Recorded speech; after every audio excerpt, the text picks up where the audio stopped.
Iyore like it or leave it. Iyore must apologize to Queen. No be we talk am o, na commenters talk am. Welcome back to our channel, Commenters Analyzer TV. Good evening, good afternoon, good evening according to your time, according to the place where you for dey watch our video. If you know say you just dey come across our video, please not forget to subscribe on your notification bell in case whenever we post our video you go see our video.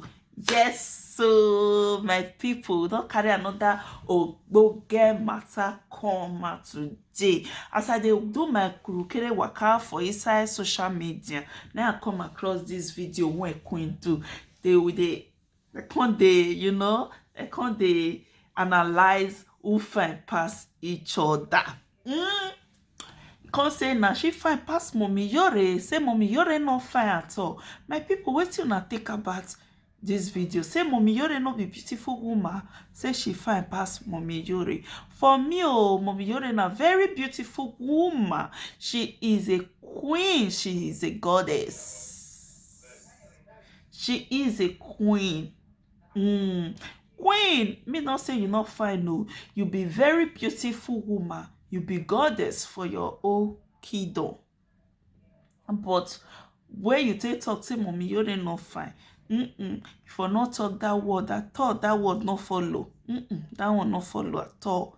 Because the comments when they see for here, it not just good. And at the comments we want it come out. We will try bring the one wey not strong come out, because now our maths they talk and people when comment and they don't drop comment, they don't go sleep. Now our maths they talk this comment. So me, if I want read this comment, I'll bring the one wey good for years more come out. Not be the one wey not just good. When you hear, you feel on the verse for me. Now wetin our channel dey all about na commenters comment na we dey go through, we dey analyze their comment. Na wetin this channel dey all about. So my people, the one wey I get to say Mummy Yore na very beautiful woman. If you look her, you know say her age don go. With the way she take care of herself, she be queen, she dey very beautiful. And you yourself, you be beautiful woman. So if una dey do saga, just forget that say you fine pass Mummy Yore. E not just join at all, my sister. That one not join. Now wetin I get to talk before we go through our comment section. Thank you everyone for watching. Now we'll go through the comment section. Also, if you not come across this video, don't forget to drop your comment. Me wants to see your comments. Okay, we'll go through the comment section now. The first one say, who they talk this one? Say she fine. Makeup or without makeup. Iyore fine pass you 100%. You just dey fool yourself there. Not me talk am o, na comment talk am. As I talk now say everybody fine. Wetin make us dey read this comment? Wetin make us dey do this video? No be say sister you not fine, you be fine woman for your own kingdom. Mummy Yore na fine woman for her own kingdom too. Wetin make me dey talk am?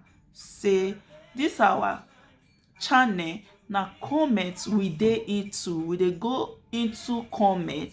We will watch the video. We will also go into the comments, bring out the comments for people to see wetin we dey talk.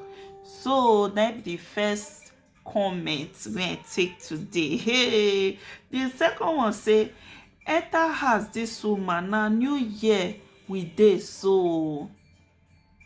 Wetin I get to talk for this one? Say he say make you enter her, say na new year with this so.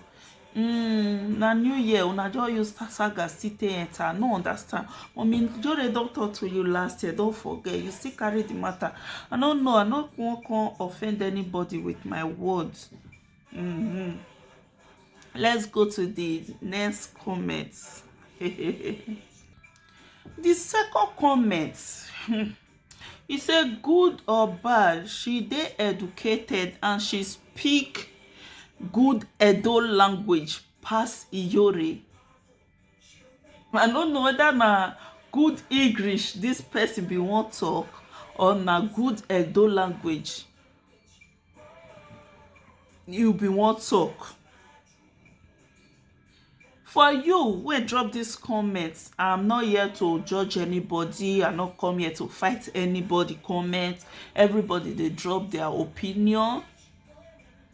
You wey drop this comment for not be even you, many people make dem say no, Mummy Yore e dey speak. If na English she go speak am. She just want to dey put smile for people face, na make her dey fake all this English and many things wey she dey do. She dey put smile for people face. Na wetin we go try to know be that. No be say she no sabi do am. Even Queen wey dey talk, Queen know say Mummy Yore na comedian she dey. She just wan put smile for people face. She just wan make you laugh. Even you when dey watch, so you wan make you laugh, then make her dey crack all those joke. My people, let's go to the next comment. The next comment say, go sleep, old woman, and try get married and be responsible. Nonsense talk always. My dear, this comment, you say make she try go get married. Married no be wetin person dey force herself enter. If man no come, she no go fit marry. Me, I'm not here to support anybody, but some comments wey no good, as we dey talk am, I go still try to let that person know say no be so. Marriage no be wetin person dey force theirself. If man no come, if you dey see man, you no go see the one wey ready. And especially we women, we too dey select. Now we still dey kill ourselves. And so I talk and read. Let's go to the next comment. The next comment say, enter house, you no get shame. More enter the other one. He say, but wait, oh, you look mirror before you enter live video. That your breast when you get for face and nose when be like Lekki toll gate. Not be me talk am o, na commenters. You know as our channel be na Commenters Analyzer TV. No be we talk am. This one say, this woman don tire. I no understand your pay. Okay, I can understand your pay. 47 years old, no husband, no children. My dear, I'll correct you. This your comment. You say 47 years old, no husband, no pikin. She no fit impregnate herself. Na wetin we no know. Mona still try to pray for her. My people, comment wey I like Mona dey drop like na advice. Mona dey advise them, not be to insult, to make the matter and they worsen the matter. Now for us to dey like advice, not be to worsen the matter. My people, for today, there's some comments here today strong, so I no want put my mouth. No want to choke my mouth for comments when too strong. We will carry the one when easy, when we know say if we talk with our mouth, it will be like insults. So we don't still finish today. Thank you, my wonderful people. God bless you for your love, your support. Please, if you know say you never subscribe to Commenters Analyzer TV, please try support us, subscribe, and also on your notification bell in case whenever we post our video, you go see our video. Yes, so now we dey run now. As una know, thank you everyone for watching. God bless you all. I love you from Commenters Analyzer TV. Bye.